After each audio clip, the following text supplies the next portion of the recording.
संसद और सांसदों के बारे में जनता कितनी जागरूक है, ये जानने की कोशिश करते हैं। साथ ही ये भी देखते हैं कि अन्य मुद्दों पर क्या है उसकी राय। इस वक्त हम नोएडा में और जानकारी लेते हैं कुछ लोगों से कि वो पार्लियामेंट और पार्लियामेंट के लोगों के सांसदों के बारे में क्या जानकारी रखते हैं। तो हमारे साथ हैं लोकेश भाटी। भाटी जी, आप बताइए कि आपके सांसद कौन है? हमारे सांसद डॉक्टर महेश शर्मा है, जो गौतम बुद्ध नगर से हैं। तो आपको कभी उनसे मिलने का मौका मिला? नहीं, हमें तो कभी मौका नहीं मिला। कभी वो जनता के बीच में बहुत कम आते हैं। तो आपकी कुछ परेशानी होती है तो आप मिलने की कोशिश करते हैं, तो कर पाते हैं उनसे? नहीं, वो एक सांसद के साथ साथ वो एक बिजनेसमैन भी है। उनके पास वक्त बहुत कम रहता है जनता के बीच आने में। हाँ, जब जरूर आते हैं, जब चुनाव आते हैं नज़दीक में। चुनाव के टाइम आते हैं? बिल्कुल बिल्कुल, हाँ, चुनाव के बीच में आते हैं वो। तो आपको जानकारी है कुछ कि ये कितना, इनको एक सांसद निधि होती है, संसद फंड, जैसे एमपी फंड बोलते हैं, वो कितना मिलता होगा एक सांसद? कम से कम 5 करोड़ के 5 करोड़ साल मिलता है? जी जी, बिल्कुल इतना मिलता है। जो तो ये लगता है आपको कि किस लिए मिलता है? ये हम जनता के बीच में काम करने के लिए ही मिलता है। जो जो समस्या रहती है हम लोगों की, उसको करें। आपको लगता है काम होता है इनके पैसे जो इनको मिलते हैं वो पैसे के द्वारा? काम तो खैर कराते हैं थोड़ा बहुत, ऐसा नहीं है, पर होता वहाँ पे ही जहाँ पे इनके अपने लोग रहते हैं, वहाँ पे काम होता है। और हाँ, हम लोगों के लिए नहीं हो पाता काम। पब्लिक को पूरा बेनिफिट मिलता नहीं उस चीज़? नहीं नहीं, नहीं मिल पाता, बेनिफिट पूरा नहीं हो पाता। आप अगर सांसद होते तो क्या क्या काम करते अपने पब्लिक के लिए?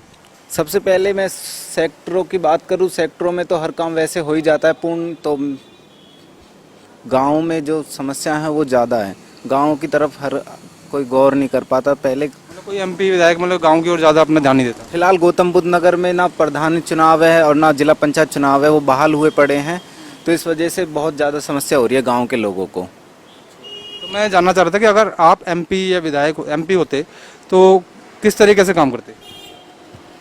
जब मैं होता, जब वो मेरा एक अलग ही होता, उसमें मैं अब क्या बताऊं। आप अभी ओपन नहीं करना चाहते कि मतलब? नहीं, बिल्कुल नहीं। तो आप बताइए, प्रधानमंत्री राहत कोष में अभी पीएम केयर फंड बनाता है कोरोना काल में, उसमें कितना पैसा आ गया होगा? इसकी नहीं आइडिया नहीं है। इसकी जानकारी नहीं है? मतलब पब्लिक को इसकी जानकारी होनी चाहिए या नहीं? होनी चाहिए बिल्कुल। हमारा आपका रुपया है, ये तो किसी नेता का नहीं है ना, ये तो इसकी जानकारी तो क्लियर होनी चाहिए। इसकी जानकारी पब्लिक को होनी चाहिए कि हमारा जो पैसा है कहाँ काम आ रहा है, किस काम आ रहा है। तो आप इस बारे में क्या कहना चाहेंगे? इसका फ़ायदा पहले तो प्रधानमंत्री जी को खुद को बताना चाहिए। ये फ़ायदा जनता, आम जनता ले सकती है। इसका तो किसी को कुछ पता ही नहीं चलता, कितना आया है वो भी उनको ही पता है, और क्या फ़ायदे ये हमको ही नहीं पता। तो आम जनता क्या, किसी को भी नहीं पता इसका। जनता को कोशिश करनी चाहिए पता करने की? कोशिश करनी चाहिए, लेकिन करे किससे? कोई सुनने वाला ही नहीं है। कोई इस चीज़ की मीटिंग थोड़ी ना होती है, ना कोई सुनने वाला। अब आप लोगों के द्वारा ही देखो मैसेज जाता है। तो आप अपने सांसद को जानते हैं? नहीं सर, आप नहीं जानते? नहीं। संसद के बारे में कुछ जानकारी रखते हैं? वैसे हमारे दल्लूपुरा में रहता हूँ मैं। यहाँ पर आम आदमी पार्टी की मनोज जी हैं। अच्छा, हाँ। वो सांसद तो नहीं है मेरे ख्याल? नहीं, वो सांसद नहीं है। वो तैयारी कर रहे हैं मतलब इसकी? कांग्रेस के भी हैं विधायक अनिल चौधरी जी, ठीक है जी।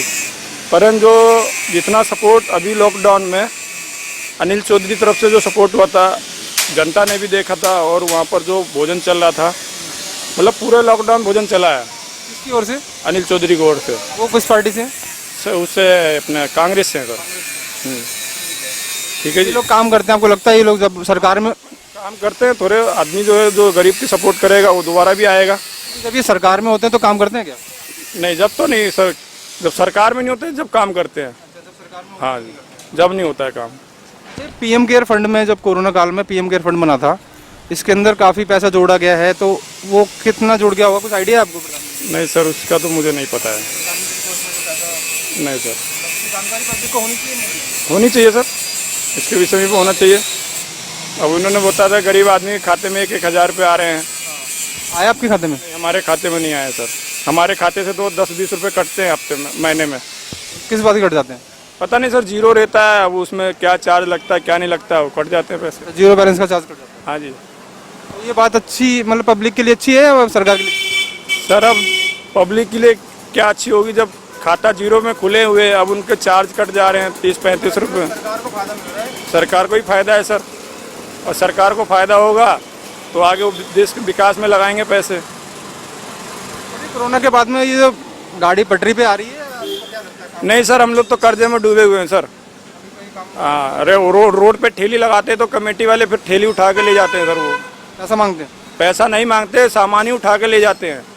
हाँ जी। फिर कैसे काम करते होगे उसके बाद? कुछ नहीं, अब वो सामान फिर वहाँ से छुटा के लाते हैं, पर्ची कटती है, फिर वहाँ से छुटाते लाते हैं, वहाँ फिर दोबारा जोड़ते, फिर आ जाते हैं, फिर पुलिस वाले परेशान करते हैं। इन सब परेशानियों को लेकर आप किसी से मिलते हो, किसी नेता वेता से? नहीं सर, किसी से नहीं मिलते नेता से। आपको मिलना चाहिए, आप वोट देते हो। किससे मिलेंगे सर? गरीब आदमी का कहीं सुनवाई नहीं होगा सर। आप वोट करते हो तो उसका तो कुछ फायदा मिलना चाहिए। सर वोट के टाइम पर तो सब फायदा होगा जी, मैं ये कराऊंगा वो कराऊंगा। अभी आधार कार्ड बनवाने जाओ तो 300 रुपये मांगते हैं, पैन कार्ड बनवाने जाओ 300 रुपये मांगते हैं। आपका अधिकार है वोट करना, उसका मतलब आप किससे मिलेंगे सर? हम विधायक से, सांसद से? विधायक के पास जाना पड़ता है, पता नहीं कहाँ विधायक जी रहते हैं, हमें खुद नहीं पता है कहाँ उनका ऑफिस है।